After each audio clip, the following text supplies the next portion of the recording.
The future-gazing publication, The World Ahead, by The Economist has brought together experts from around the world to reveal what lies ahead in more than 90 countries, in 24 languages, to an international audience of more than 2.8 million people.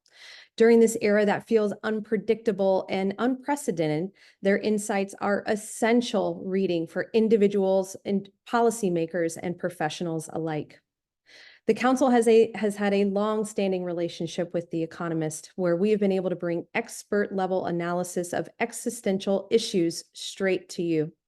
We are thrilled to bring this program back today for an especially interesting look into a new year following one of so much uncertainty and change. What truly lies ahead for 2025?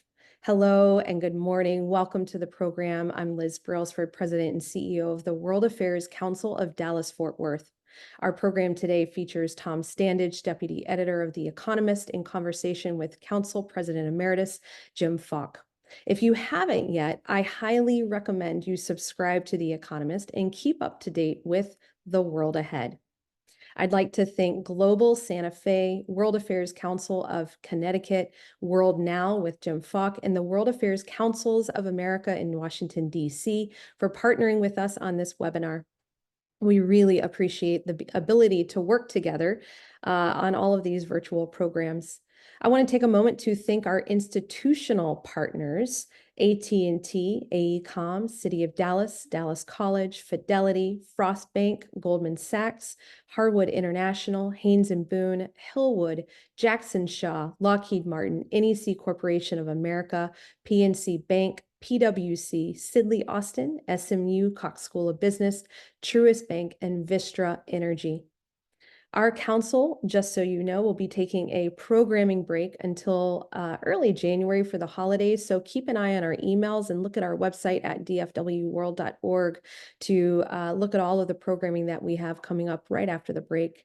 And if you're not a member of the World Affairs Council yet, we're a members-based organization, as are our partners around the nation, and we need you. Please do join our council or our partners if you live in their areas, and you can check out our membership options at dfwworld.org and be a part of the national and international conversations that are going on in all of our regions. And then lastly, I just want to take a very quick moment to mention that these virtual conversations are testament to the power of collective curiosity that we have in our World Affairs Council network. Right now, our council here in Dallas-Fort Worth is carrying out our annual fund campaign, and it's all about bridging the gap and supporting civil discourse. It's extremely important in today's landscape of polarization. So please do join us and support us. We need your help. It's critical to our mission, and we thank you very much for your consideration. And now with that, I will pass it over to our moderator of today's webinar, Jim Falk. Jim is the President Emeritus of the World Affairs Council of Dallas-Fort Worth. As I mentioned, he was with us for 20 years and did such phenomenal things with our council. He now resides in Santa Fe and is on the board of Global Santa Fe. And he also streams every Monday evening the forum at ksfr.org. So check that out as well. And with that, Jim, take it away. And thanks very much again. Thank you so much, and hello, everyone. Liz, I have to say, when I was there, it didn't take me that long to read all our supporters. Congratulations. It's a really strong testament to the great work that you're doing. And indeed, it is a holiday tradition for the World Affairs Council of Dallas-Fort Worth to host this conversation with Tom Standage, and even before his predecessor, Dan Franklin, who was the editor of The World Ahead. Tom joined The Economist as a science correspondent back in 1998, and he subsequently held a number of positions: technology editor, business editor, and digital editor. You hear a theme there? Well, he also earned his degree at Oxford in engineering and computing, so no surprise. He's the author of 6 history books, including Writing on the Wall, A History of the World in 6 Glasses, which I really loved reading, An Edible History of Humanity, which I want to order, and then this book, The Victorian Internet, Tom, when I was looking at your bio, I realized I did not know about this book. And then I saw one of the reviews in the Wall Street Journal, and it said, described it as a .com cult classic. So I had to order it, where you do discuss the similarities of how the telegraph and the internet impacted diplomacy. So lots of fun to read that in just a few days, I hope. Great to see you, Tom. Thanks for being with us. Great to be here again. Yes, that book came out in 1998 before the dot-com crash. So, and amazingly, it's still in print because it was all about stuff happening in the 19th century. So it was all, it was all out of date by the time the dot-com crash happened. And it just keeps on going. So yeah, it's great. Well, I saw just how many people had continued to order it, so Yeah, there's obviously interest. I was So, sitting next. I was sitting next to Jimmy Wales, the founder of Wikipedia, once at a dinner, and he said we were talking for a while. And he said, "There's this great book you should read. It's called The Victorian Internet." And I said, "Yeah, I wrote it." Yeah, so it's good. so like we've done in past years, I have just a few questions to ask you, and then we want to hear about your top 10. And let me encourage our audience, we really do want to hear from you. There's always such good questions, so just pop it in the Q&A box, and we'll get to as many as we can. One of the things I was thinking about yesterday is there was such turmoil at the LA Times and the Washington Post about whether or not to do a presidential endorsement. I think it was on Halloween, October 31st, you came out with your endorsement at The Economist in favor of Kamala Harris. Was there a lot of discussion about one, whether to even do an endorsement, and how did you go about it? We've done endorsements for decades, and we don't have a party political affiliation at The Economist. So a lot of newspapers in Britain do, and they're sort of my party right or wrong about it.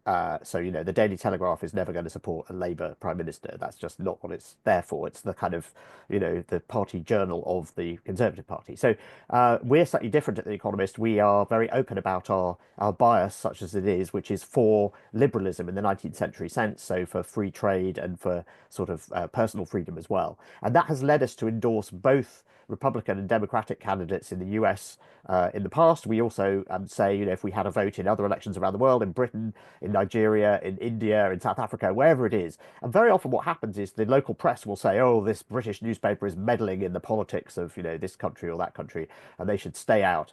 But we've done this for a very long time, and they say, well, such critics tend to say it's all right for The Economist to endorse a candidate in the British election, but they should stay out of politics elsewhere. But actually, most of our readers are in North America, so we think saying what we would do under these circumstances is not unreasonable. And what we tend to do with these endorsement meetings is, it's something we discuss at the editorial meeting on a Monday, and we usually have somebody who makes the case for each of the candidates or each of the parties, and that was exactly what we did in this case. And we had our Washington bureau chief who made the case for Trump and said, this is where Trump supporters are coming from, and I actually found that extremely illuminating.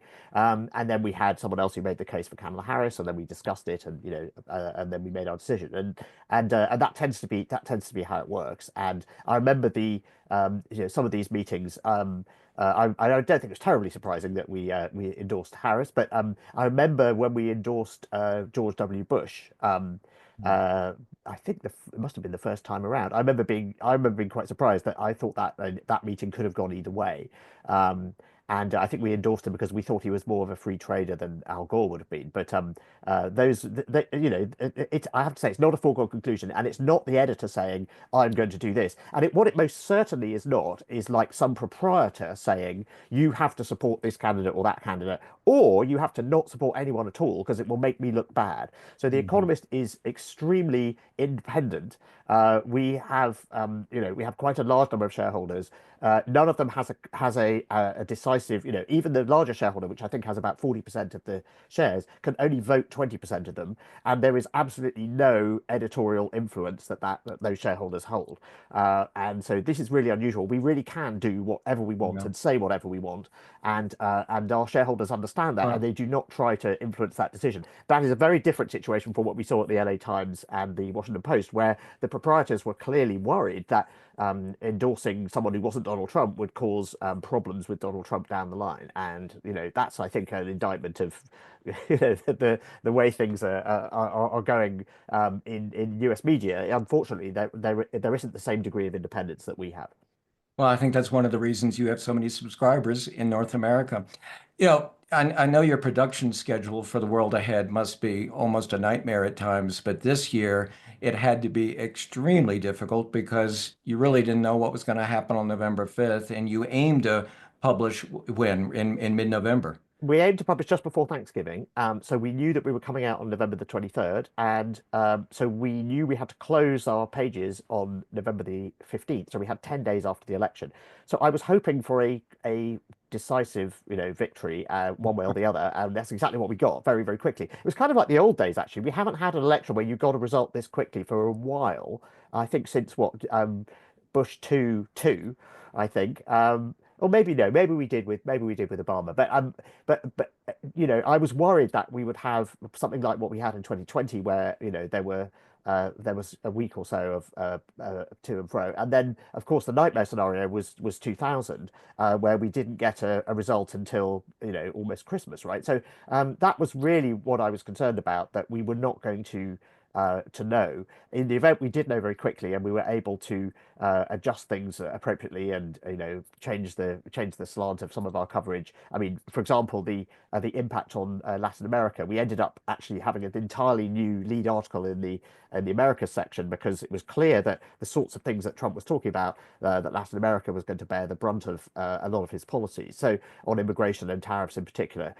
So I think that's the kind of that was the kind of outcome that journalistically made life much easier for us, and I'm glad we haven't. I think it's also good for the country that there was a clear result, and even that Trump won the popular vote, because that is, he won all 7 of the swing states. He's got the trifecta in Congress as well. So I think in a lot of respects, it's good that you can have a clear result in this way, and you can have a clear and clean transfer of power, and we're not going to have another January the 6th. And also, I hope it means that Republicans stop grumbling about how everything's rigged against them and they can't win elections, and all the rest of it. I mean, what's amazing is how quickly all of that nonsense went away. Election night, Trump was saying terrible things happening in Pennsylvania, and then when it was apparent that he was going to win, suddenly everyone is like, no, no, this is all fine. So I really hope that puts an end to certainly the sort of conspiratorial thinking in the Republican Party, that there are terrible, terrible things wrong with the American electoral system, because evidently they are able to win and they can win decisively. So that's what's happening. I think I'll share your hope on that. Last question for me before we turn it over to you for the trends. What distinguishes the world ahead is that we actually get to know who your writers are. And perhaps you might tell us, is there now more pressure to have that change in the weekly newspaper or not? No, I don't think the weekly newspaper is ever going to stop being anonymous, because it's such a part of our brand. But there are other places sort of around the edge of the core Economist, where you can see who we are. I mean, obviously on social media, but actually on our own platforms as well. So in our newsletters, in our podcast, in our videos, and in the world ahead, you do get to see who the journalists are. We know that subscribers like that, and I think our US politics podcast, Checks and Balance, is our most popular subscriber podcast, and I think the camaraderie and getting to know the presenters there is a really big part of that. So yeah, but whenever this comes up, people say, does this mean that you're moving towards having an end to the policy of anonymity in the Economist itself? And the answer is no. So I can't see that one changing. Well, let's go with your top 10. Sure. Okay, let's dive in then. So I'll turn on my slides. Yes, it's been an interesting year. It was obviously a difficult year to put all this together, because the US election could have gone either way. But now that we've got the result, we're sort of in a world where there's still massive uncertainty, because we don't know what Donald Trump is going to do. And it meant putting things together, which starts in May, was quite tricky this year as well, because we have these guest writers who write for us, and we needed a sort of a selection of interesting people, but we couldn't choose people who were on one side of the aisle or the other when it came to the US election, because it would look very odd.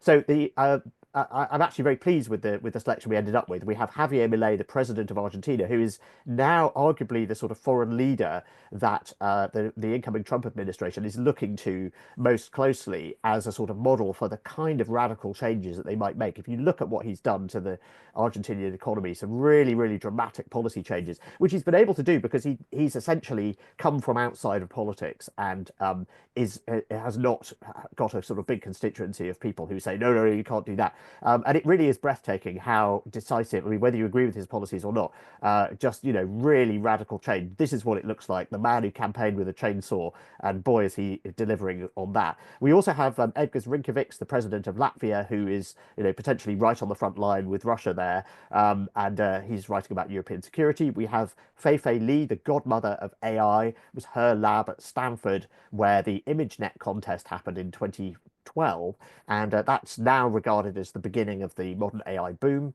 And Casey Handmer is another of our guests. He's a very interesting entrepreneur, and he reminds me of the way Elon Musk was 20 years ago, in a good way. I mean, he's the kind of, he's got this sort of swashbuckling, interested in lots of different things, very, very smart, very entrepreneurial. And he's definitely a person to watch, I think. Anyway, so I boiled down all of these predictions from my colleagues and from our external guests, and I put them into my top 10, which looks like this. And so I'm going to take you through that now. And so, as I said, I mean, you won't be surprised to hear that the sort of Trumpian uncertainty that hangs over the whole world as we go into 2025 is the biggest theme, because Donald Trump has said he's going to do some really quite drastic things. And so the choices he makes for American policy will affect the whole world in areas from immigration and defense to economics and trade. The trouble is we don't know exactly what he's going to do. He says he's going to impose these big tariffs in order to try and rebuild American manufacturing. He says he wants to deport millions of unauthorized immigrants. He says he's going to end the war in Ukraine in a single day. He wants to not just keep the tax cuts that were there from his first term, but he actually wants to extend them. And he wants to slash government bureaucracy with the help of Elon Musk. So this is what he says. The big question is, what will he actually do? And he'll probably do some version of some of these things, but we don't know how far he'll go, and we don't know which ones he'll prioritize. So there's a lot of room for uncertainty and for potentially massive change. And that's the second theme. 2024 has been, as we pointed out in our edition last year, the biggest year in history for elections. And we've had more elections in more countries and more people voting than ever before. And the theme that has come out of this is that around the world, incumbent parties, ruling parties have done badly. They have lost support, and in some cases, they've lost altogether. And this happened regardless of their political orientation. It doesn't, it's not a move in some particular direction towards the left or towards the right or towards nationalism or anything like that. It was just generally like not whatever we have now. People have voted for change. And so incumbent parties have been chucked out, as in America, as in Britain. In other cases, they've been forced into coalitions, like in India and South Africa. They've been pushed in other cases into cohabitation or into minority government. And that's what we've seen in, say, Taiwan and France and Japan. So I think that sets up 2025 to be a year of expectations. Can new leaders deliver? And can those leaders who were chastened by the electoral results and by voters' choices, can they change their ways? And I think the person who, of course, has the most expectation of change riding on them is Donald Trump, because he really has promised to shake things up, and that's what voters are buying this year. Voters want change. They want people who are really going to change things and shake things up. And so again, we come back to this question of, will Donald Trump deliver on his promises? So let's look at two areas in particular where he's promised big change and where the implications are global, and those are in foreign policy and in economics. So let's start with foreign policy. Donald Trump has said he's going to end the war in Ukraine in a day. And more broadly, I think Ukraine is going to be the first test of his new foreign policy. What's he going to do? Is he going to pull the plug on aid to Ukraine and propose a deal with Vladimir Putin that lets Russia keep the territory it's conquered? That's looking like the plan. And I think the big question is, if that's the case, will America provide some kind of security guarantee to Ukraine, to deter Russia from coming back in the future and trying to grab a bit more? Because Russia's done this before, right? It signed deals and then it said, actually, we'd like to invade and have a bit more of your country. So if America did provide a security guarantee like that, that would really enhance its credibility. It would make Donald Trump look good. But if he forces Ukraine into a lopsided deal that still leaves it vulnerable to Russia, then Vladimir Putin will have won. He will have made the point that in today's world, you really can invade a next door country and you can keep whatever you get. And Ukraine's survival would then, in the longer term, depend on whether European powers are willing to come to its aid. And that's looking not terribly likely. I mean, they've got other problems of their own. So, I think abandoning Ukraine really would send a signal, if America does that its promises are empty and it's not really going to stand by its allies elsewhere in the world. And that would encourage troublemaking by China, Russia, Iran, and North Korea, otherwise known as CRINC, or the Quartet of Chaos. And it would also, I think, encourage more meddling by regional powers, the sort of thing that we've seen in Sudan, where the terrible civil war, the two sides are backed by Egypt on the one hand and the UAE on the other. In the Middle East more broadly, what's Donald Trump going to do? We don't know. We suspect he will just give Israel a free hand in its conflict in Gaza and Lebanon. But it may be that there's this sort of tentative ceasefire in Lebanon. There may be one on the cards in Gaza. It's also possible that Benjamin Netanyahu wants to wait until Trump is in office before he does that deal to give him a quick win. But we'll see. The broader picture, though, is that Donald Trump and those around him want to really focus on rivalry with China, and that means being less engaged in the Middle East and Europe. But I think even in the case of the rivalry with China, given Trump's more transactional approach towards alliances, he famously asked whether South Korea was paying to be an ally of the United States, and he was quite surprised to hear that it wasn't. This is a sort of mafia boss, protection racket view of alliances. So it really is unclear whether America would stand up to China in the event of a conflict over Taiwan, or whether it would say, come to the assistance of the Philippines if there was a crisis in the South China Sea. We honestly don't know. And Trump's view is that this sort of unpredictability is a deterrent. Because you don't know what he's going to do, you're not going to try anything. And apparently there was a phone call in 2020 where he was talking to Xi Jinping, and he said, don't try anything with Taiwan or we'll bomb the hell out of you. And, when the owner of such an enormous nuclear arsenal says something like that, what do you do? I think the risk, though, is that if his unpredictability comes to be seen as just empty bluster, particularly if he just gives way on Ukraine and lets Putin do whatever he wants, then that could actually embolden America's autocratic foes rather than acting as a deterrent. So that's foreign policy. We honestly don't know what he's going to do there, but we do know he's going to be very transactional. Similarly, with economic policy, we don't know how far things are going to go. He's talked about 60% import tariffs on Chinese goods and 10 to 25% on other countries. Is it a negotiating ploy? Well, the case for believing that it is that recent threat of 25% tariffs on Mexico and Canada. They both export about 80% of their exports to the US. This would be absolutely devastating for their economies if there was a 25% tariff. It would also be very bad for American companies as well, big car makers that make a lot of their most popular models in Mexico or Canada. That would be a big problem for them, and American businesses that would make the cost of their inputs more expensive. So this would have big economic impact both on exporting countries but on America as well. Of course, there are tariffs in place already, but they are quite specific and quite targeted. And what Trump is talking about is these sort of sweeping universal tariffs on absolutely everything. Last time America tried that was the Smoot-Hawley tariffs in 1930, which led to global trade falling by 2/3. So this is quite frightening. But that's why, you can make the case that he doesn't really mean it, and he's just trying to get concessions out of these countries before he comes into office. And we saw this with this 25% threat. He then spoke to both Trudeau and Claudia Sheinbaum in Mexico, and he said that Claudia Sheinbaum had agreed to close the border and stop drugs and illegal immigrants coming into America. She immediately tweeted to say that actually this is not what she had promised, but he's clearly trying to, he's trying to get something in return for this threat, and then maybe he won't impose such big tariffs. We'll see. But I think even a small tariff, even a 10% universal tariff, is reckoned to knock about 1 percentage point off America's growth, it would also be, you know, quite devastating for America's biggest trading partners, China, Mexico, and Canada in particular. And if other parts of the world introduce their own retaliatory tariffs, then that would affect their growth as well. So this really is a threat to global growth and to America's own economy. I think China is particularly worried about this. It's already struggling to meet its 5% growth target. And so an intensification of the trade dispute it has with the US, which has been going on since the first Trump presidency, would make things a lot worse.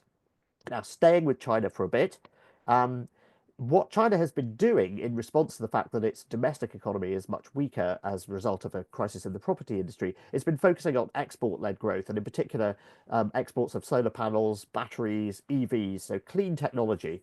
And the result has been a clean tech boom, with adoption of solar panels and grid storage in particular, repeatedly outstripping forecasts. If you look at this, this is one of my favorite charts. The chart on the right, you can see the chart on the left is the plummeting price of solar panels, and they're down like 99.9% since the beginning of the 1990s. But the one on the right is the adoption of solar, and the yellow lines are where the forecasts think it's going to go. In other words, it goes up, and then people say, yeah, well, it's not going to go up that fast anymore, and now it's going to go to the right on the long this yellow line, and it never does. It just keeps going up and up and up, and it's basically going vertical now. This is exponential growth.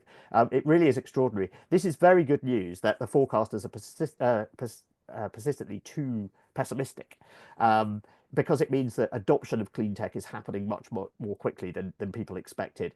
It's happening in particular in China, which has got more new solar and wind capacity under construction. In fact, it's got twice as much as the rest of the world put together. But the rest of the world can also benefit from the low prices of this technology. And we're seeing countries across the developing world in particular loading up on cheap Chinese solar. Look at the explosion of solar adoption in Pakistan, for example, which is fantastic. This is good for the world because it means that renewable energy is much cheaper than it would otherwise be. Thank you, basically, to the subsidies of the Chinese government. In Europe and America, there's a lot of concern about this because of the risk of reliance on China for this crucial technology, and efforts to sort of protect local producers, protect car makers, try to get battery companies and solar panel producers off the ground. It's not going terribly well, I have to say. The battery champion of Europe, Northvolt, has just gone bust, and attempts to sort of protect American producers of solar panels. You know, there hasn't been the expansion that Joe Biden wanted to see. Tariffs on the one hand, subsidies on the other. It's not leading to the, it certainly hasn't led to a political payoff for him either. And I really am not convinced that the US and European car makers can come back from this. They cannot compete with Chinese EVs, which are extremely good and extremely cheap. And even with 40% tariffs on them in Europe, they are still cheaper and better than anything European car makers can make. So so that is quite tricky. But I think if you look at the picture for the world, the availability of cheap Chinese clean tech is a good thing overall. And we may get more good news in 2025 because we may find out whether global greenhouse gas emissions have peaked. This depends on China in particular. It's the world's biggest emitter, as well as being the world's fastest adopter of clean tech. And if its emissions have peaked, and we should find out when it submits its figures at the end of this month, it has to submit them every 2 years.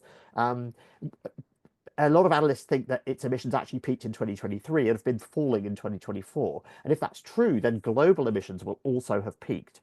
This would not mean that climate change is solved. We still have to get emissions to net zero, but it would mean that we were on our way. So that would be good news. And not even Donald Trump can stop this. He's a climate skeptic, and he talks about drill, baby, drill. But we should remember that 80% of Joe Biden's clean energy subsidies go to Republican states. And that really what happens on climate is up to states, it's up to individual cities, it's up to individual companies, and the president doesn't really have a lot of influence over it. And there's one estimate that the US is going to spend $6 trillion between now and 2050 on clean tech. And if Donald Trump hadn't won, that would be 7 trillion. So, you know, it's still a huge amount of money. It's just slightly less than it would have been if he hadn't been president. So I think that tells you that the energy transition has a momentum of its own, and it's essentially because of the low price of clean technology. Moving to economics more broadly, the shift, I think, is from the main concern of policymakers and central bankers being inflation, and inflation does seem to be in retreat now around the world. And instead, what people are worried about is deficits. And the US is running a 6% federal budget deficit. It's spending more on debt servicing this year than it does on the military, which is saying something because the US is the biggest spender on the military. And it's not alone. Other countries have also increased their spending during the pandemic and have not ratcheted it back down again. So in Britain, we are grappling with not being able to balance the books here as well. France and Italy also have worryingly large deficits. This is why the French government just collapsed, because they can't agree on a plan to balance the books.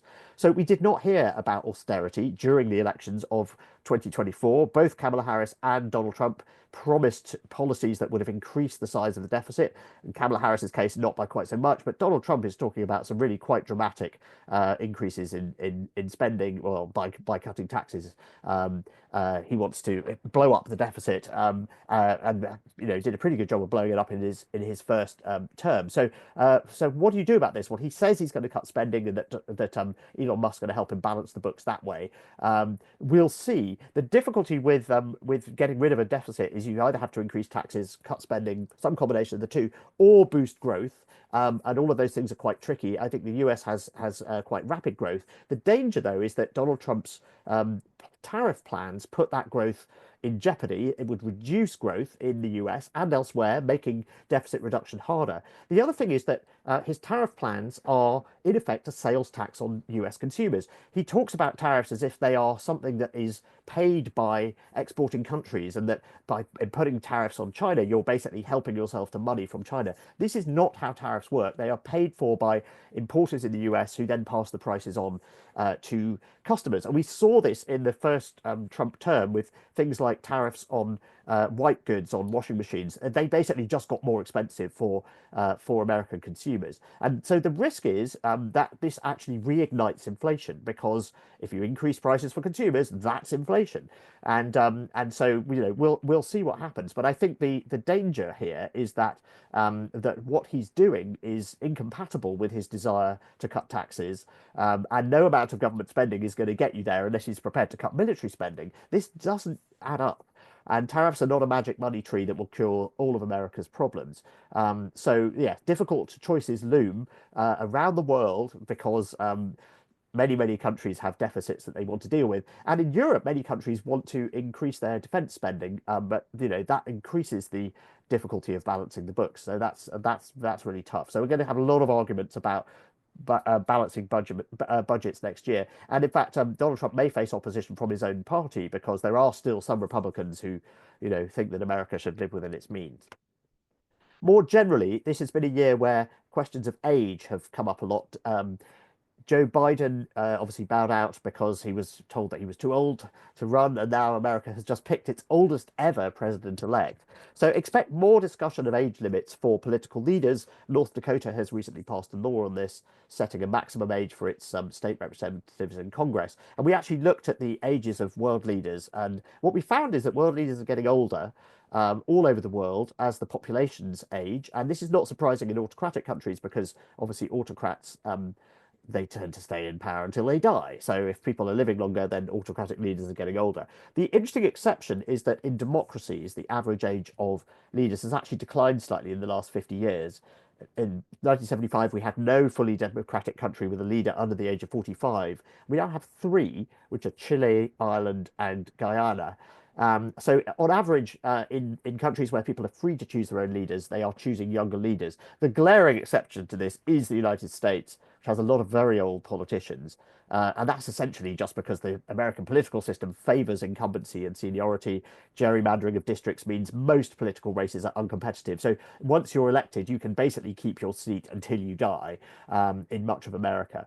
Looking at populations as a whole, East Asia is the part of the world that's aging most quickly, and it has a milestone coming up in 2025. All of its baby boomer generation, its post-war baby boomers, will be 75 or older, and that means looking after them is about to get much more expensive. This is called the 2025 problem in Japan, and this is going to be the year that it really starts to feel its age. China, meanwhile, is looking for economic opportunity in an aging world by promoting what it calls the silver economy, and this is making goods and services and technologies for old people, initially to serve an aging population at home, and then the hope is you can open up export markets for elder tech.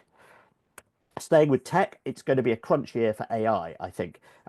There's been this weird disparity between how much is being spent on it and how much investment is going into it and how much companies are actually using it. So something like $1.5 trillion is going into data centers for AI between 2024 and 2027. So that's chips, servers, and then the buildings and all the power systems and cooling systems and all the rest of it. And at the same time, if you ask companies in America if they're actually using AI, only about 5% of them say they are. So if you look at these charts here, you can see the companies on the left that are selling shovels in the gold rush. So it's the chip makers and the server manufacturers.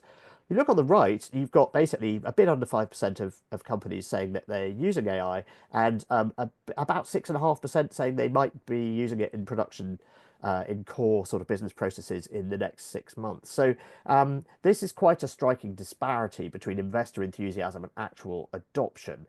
And we're not seeing AI filtering through into sort of broader productivity improvements or anything like that. So this does look a bit unsustainable.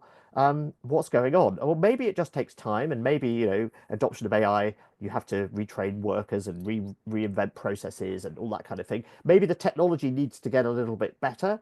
The big buzzword for 2025 is agentic AI, agent-based systems which are capable of planning and executing more complex tasks. Maybe that will cause adoption to accelerate. But I think something else is going on here, which is if you look at surveys of how many employees use AI, you get a very different answer. It's not 5%, it's about 35% overall. And in some fields, it's much, much higher. 78% of software engineers are using AI at least once a week, and 75% of human resources staff. So I think this suggests that there's a lot of people using AI. They're just using it in secret and they're not telling the boss. So why would this be happening? Well, I think it's because if you're using AI to, you know, make your work slicker and get stuff done more quickly, you might not want to reveal this to your co-workers or to your superiors because it gives you an edge, and, you know, you're going to get that promotion before the guy sitting next to you. But you also might worry that if this higher productivity is something that your boss knows about, they're just going to give you more work.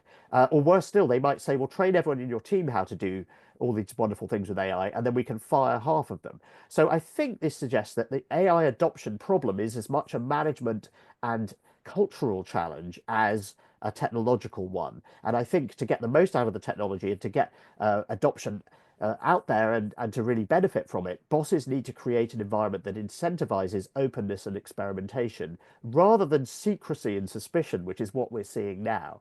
So I think the race is on in 2025, really to figure out how to adopt AI in a sort of, you know, more open and broader way before investors lose their nerve. So we'll see what happens next year. Something else that's going on around the world is it's getting harder to travel. It's getting harder to fly in particular.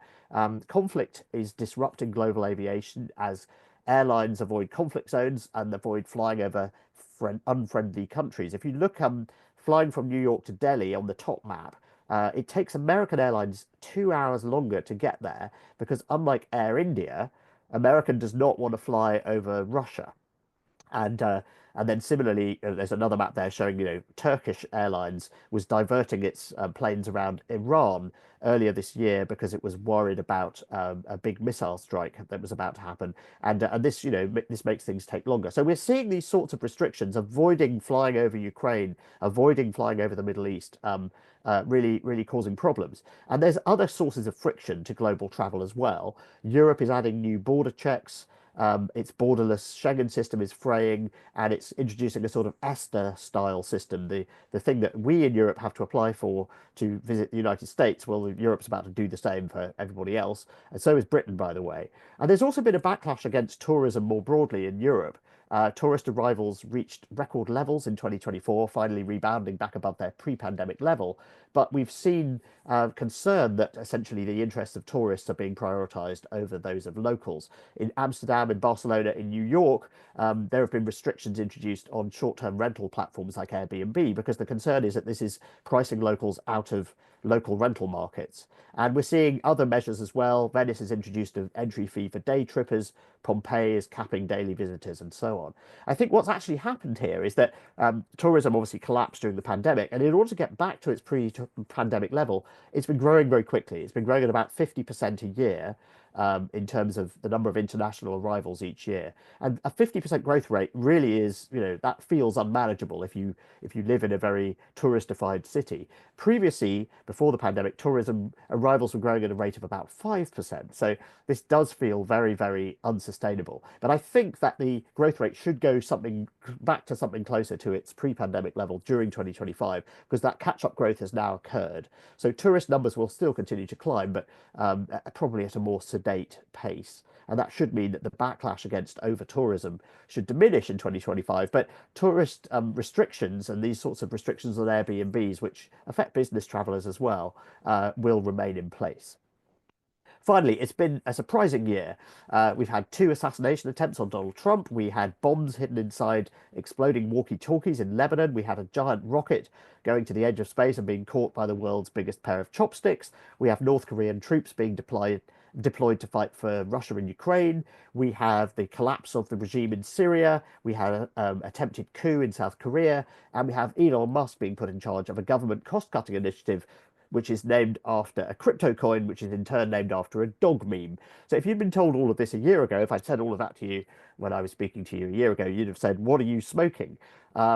So I think one lesson of 2024 is to expect the unbelievable. It seems that unbelievable things are happening more than we expect them to. And that suggests in turn that we should pay more attention to things that sound implausible but could happen. So we'll have a selection of them in the world ahead this year that I've put together. Just to touch on a couple of them, could there be a devastating solar storm that knocks out satellites and power grids for several months? So some storms like this have happened in the past, and we know this from tree ring data. The last really big one was in 1859. And obviously back then we didn't have satellites and power grids that could be knocked out. The only thing we did have, funnily enough, was the Victorian internet, the telegraph network, which melted down. But we now have a lot of satellites and power grids which would be really badly affected by a big solar storm. And there are estimates that it could take 5 months to get the US power grid back online. It could cause trillions of dollars worth of damage, and so on. So if you live in a part of the world that relies on air conditioning, this could be really quite serious. And of course, other, transport would be disrupted. The GPS system would get wiped out. Honestly, this would be a big deal. And the sun is at solar maximum right now. I've actually seen the aurora borealis, the northern lights, twice this year from my house in London, which I don't think has ever happened before. So the next 6 months is not an impossible time for this to happen. And people have said that the chances of a really big solar storm could be 5 to 10% next year. Other possibilities of things that could happen next year. We're going to have a 4G network on the moon. Think of the roaming charges, though. We may get more text from these carbonized scrolls found in a Roman villa, and they're being decoded using AI. These are 2,000-year-old scrolls that were carbonized by the eruption of Mount Vesuvius. But Casey Hanmer, funnily enough, the guy I mentioned at the beginning, who I think is kind of the next Elon Musk, he made one of the crucial breakthroughs that have allowed text to be extracted from these scrolls. So I think that's really interesting. Less happily, there is a nasty strain of bird flu going around, H5N1. It's spread to farm animals in the US, which is doing a really bad job of getting on top of it. Also, researchers in that community are complaining that America is not being as open as it could be about the genetic sequence of this particular strain of bird flu. And that's kind of ironic, because that was America's complaint about Chinese scientists not being open enough and the Chinese government not being open enough in the early days of the COVID pandemic. But this is causing real concern among people who follow such things. The UN keeps a list of 30 bugs that could cause the next global pandemic, and this is now at the top of that list. So the broader point, I think, is to see the future more clearly. It can sometimes help to anticipate what seems to be extremely unlikely, because sometimes the unlikely things actually do happen. You can read more about all of these trends at economist.com/worldahead2025. You can read the World Ahead if you're a subscriber on our website, in the app. You can buy it on newsstands. But I wish you the best of luck in navigating the coming year, whatever surprises it may spring. Thank you for listening. And now let's go to Q&A. As always, Tom, marvelous presentation. And let me just encourage people to go ahead and send in their questions and comments. One thing that you did not mention that I heard or read in the World Ahead was about the potential of a vaccine, a targeted vaccine on cancer. Yeah, which is no, remarkable. Talk that's about true. that. You're absolutely right. And I quite often, when I've given this sort of, it's not exactly Santa Claus ho ho ho, is it? It's quite depressing, some of this stuff. I'm very often asked, oh, go on, end on an optimistic note. What is there? And in fact, that is my go-to example. The cancer vaccine stuff really is amazing. People have been trying to make vaccines that are key to individual cancers for several decades, and it looks like they're finally about to make it work. And the interesting thing is why they're about to make it work. And it's because of two things that we didn't have even 5 years ago, 10 years ago. And one of them is the mRNA technology that was used to make the COVID vaccines. And when you sequence when you make one of these vaccines, you take a sample from a tumor, you sequence it, and then you make a vaccine that is key to that tumor. And you have to be able to do that sequencing really quickly, and then you have to basically print out this sort of personalized vaccine. We now have the technology to do all of that because you can make it as an mRNA vaccine, and the proof of concept that COVID gave us means that we can now do that in a way we could not before. So it's weirdly a side effect, a benefit of COVID. The second thing is that you have to choose which mutations in the cancer you're actually going to target with the vaccine. And that's quite a difficult challenge. It's a data analysis challenge. And it turns out you can use AI to do that. So AI and COVID vaccines are giving us, put together, cancer vaccines next year potentially. So look out for that. And I think it's a really good example of how science progresses and how you can always build on the previous success. And it's also, I think, an example of how AI can be an accelerator for progress in other areas, like the fight against climate change, like medicine, and so forth. Who are the super forecasters? We haven't talked about that yet. Oh, And yes. now we can participate. I didn't know that I could enter the contest. Oh yeah, no, you always have been. We've done a contest for many years. So the super forecasters are a team of geopolitical forecasters using a method that was, well, it actually goes back to the Rand Corporation in the 50s. But Philip Tetlock at UPenn came up with a sort of super version of this called super forecasting, and it's the idea that some people are very, very good at putting aside their cognitive biases and making very accurate predictions. And the US intelligence community held a competition for geopolitical forecasting, and the super forecasting team won by a very large margin. And then the next year they had the competition again, and again the super forecasters won again. So they basically stopped having the competition because it was very, very clear that the super forecasters were the best team and they had the best method. And so we're very lucky that the super forecasting folks give us a page full of their predictions each year. And then we also have a competition where you can go and pit your wits against them. And they have an open platform called GJ Open where they do this. And interestingly, the winners of those annual competitions very often end up getting added to the super forecasting team. So it's been a kind of career-changing moment for some readers of the world ahead that they've ended up becoming super forecasters. So yes, Great we fun. have a bunch from them as well. And I won't read all of them, but one of them was likelihood of a ceasefire between Russia and Ukraine before October 25 next year. 34% think that Yeah. will happen. Let me bring in a question from Ray Termini. Oh, I hope he's right. Could we see an end to passwords and instead rely on face recognition and voice authentication? It's not quite so much that, it's face recognition. And in fact, we had this as a forecast for 2024, I think it was. Basically, there's a new technology called pass keys, and it's where the fact that you have much better biometric authentication on your phone because you generally have face recognition, fingerprints, that kind of stuff. It's a system where you essentially use a token from your phone to log into stuff on your phone, but also stuff on your computer. And it's now quite widely supported. It's in the latest version of iOS and Android, and a lot of websites let you do this now. And if you go and check, and sometimes you'll log into something and it'll say, I think PayPal does this, eBay does this. It'll say, do you want to switch to using pass keys? And the answer should always be yes. Just say yes, because the thing about a pass key is you can't forget it, you can't lose it, and it can't be stolen. And you're just literally using your phone as well. You're using the biometric sign-in on your phone, but it's real Dick Tracy stuff. Like you go to eBay and it says, is that really you? And I just have to double click on my watch and it knows that it's me because I previously signed into my phone using my face, and my phone is talking to my watch, which is talking to my computer. And honestly, it's brilliant. So I think that's where this is going. And as I say, it's great because you can't forget them or lose them or have them stolen. Excellent. The next thing, of course, is I have to figure out how to turn off the beeps and the messages on all the devices. So Greg Gosick says, with the recent assassination of the United Health CEO and social media reactions, are there any signs that waxing populism may be reacting more violently toward established elites? Thank you, Greg. I'm not sure. Yes, I don't know whether it's fair to read that one as a sort of populist backlash, or I think this has a lot more to do with the structure of the US healthcare system, and it's actually quite unfair because people blame the insurers for this.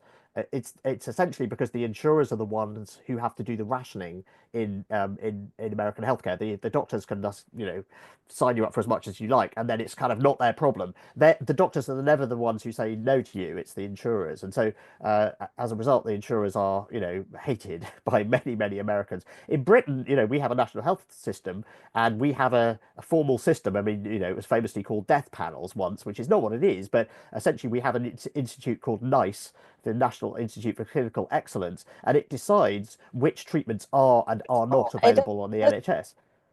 And so that's how we do it, and that's how health is rationed. And if it's on the list, you can get it, and if it's not, you can't.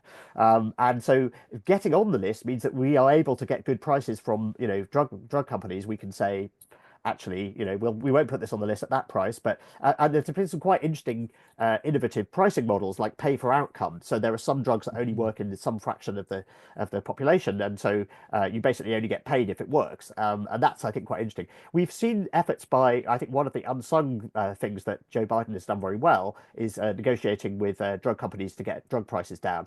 Donald Trump says he's going to continue that. So I think this is really more a reflection of the weird nature of the American healthcare system than it is anything to do with populism. No surprise here. We have 2 or 3 questions about Iran from Beckett Potter in Dallas and then an anonymous attendee. Where does Iran stand with regard to its proxies? And what about, Beckett asks, possibility of Iran developing weapons of mass destruction? Right. So Iran clearly is, to say it's on the back foot would be understating it. I mean, Israel has taken out its missile defense system. It's a sitting duck, and it's also had its proxies decapitated in Gaza and in Lebanon. And it was unable to support Assad. The collapse in Syria is a reflection of the weakness of Iran and also of Russia, and the fact that Russia is distracted by its disastrous invasion of Ukraine. So yeah, Iran. We actually have a piece on Iran about whether there's a chance of some kind of rapprochement with America, and Donald Trump has talked about how he really does, he wants to do a deal with Iran. So that is a possibility. So that's one way it could go. The thing is, he would insist on a handshake, and I just don't know whether Khomeini would be prepared to do that. And the emphasis on transactions, which you write about quite a bit. Exactly. So, but I mean, Iran is it's in a position of weakness. Now, the nightmare scenario for both Iran and Russia is that a weaker country, and to some extent with China as well, particularly its economic weakness. The nightmare scenario is that weaker countries are more unpredictable and more unstable. One of the things that I worry about is that if there is a nasty trade war, and that weakens the Chinese economy, because there are some really quite apocalyptic forecasts of how much a big trade war could affect Chinese GDP growth. It could knock it down by 2 points. And there's already quite a big problem with youth unemployment in China. What's the classic thing that an autocratic leader does when they start to become unpopular and there's unrest? They start a war, and that's what worries me, both with Iran and with China.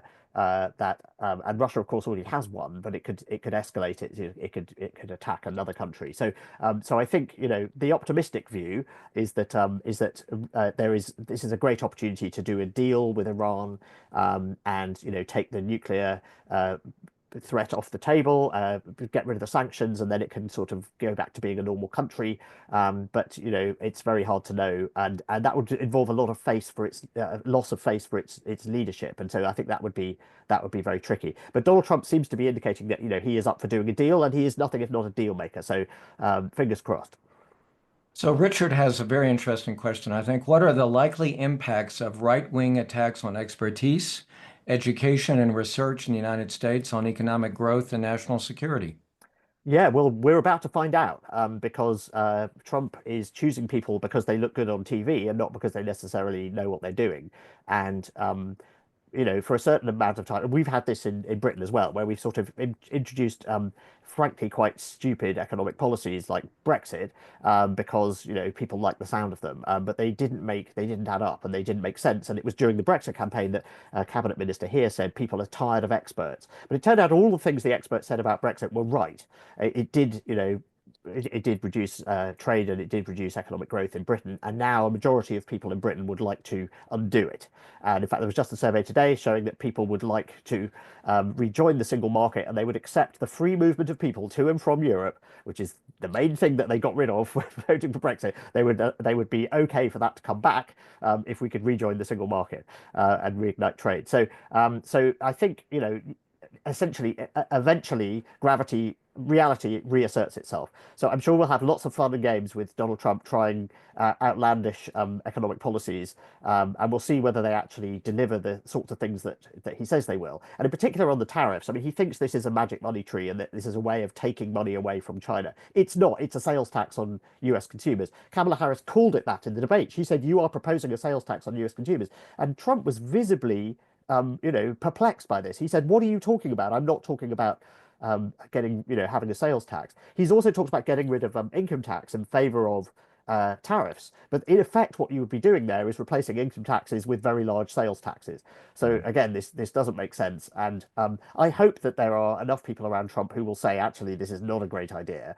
We will see. We'll see. I mean, people have been talking about the tariffs on Mexico as a guacamole tax, which I think is a very, very smart way of explaining this to Donald Trump, because a 25% guacamole tax, so the US gets about half its fresh fruit and vegetables from Mexico.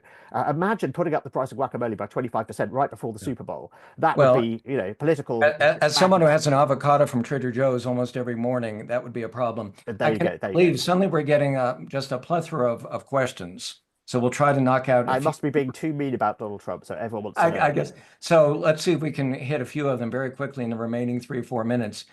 This is a quick one. Stephen Shore asks, how likely is the UK to rejoin the EU? I think we'll have closer ties. I think we might go back into the single market or the customs union, but full rejoining of the EU, it's very hard to imagine that.